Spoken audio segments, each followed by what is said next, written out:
இவனால் இவன் முடிக்கும் என்றாய்து அதனை அவன் கண்விடல்.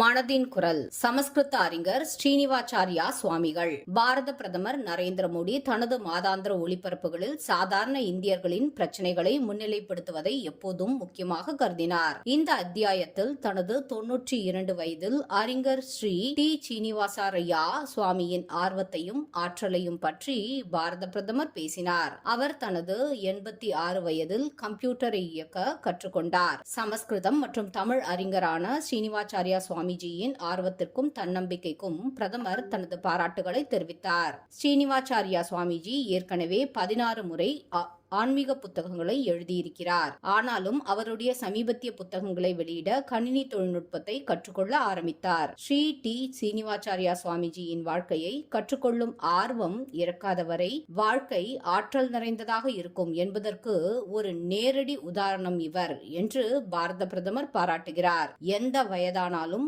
கற்றுக்கொள்ளுங்கள் என்று இந்தியர்களை அவர் தொடர்ந்து ஊக்குவிக்கிறார். ஸ்ரீ ஸ்ரீனிவாச்சாரியா சுவாமிகளின் சாதனைகளை பற்றிய பிரதமரின் குறிப்பு வயதானவர்களுக்கு ஊக்கமாகவும் பலருக்கு நீண்ட காலமாக மறந்து போன கனவுகளை தொடரவும் தூண்டியது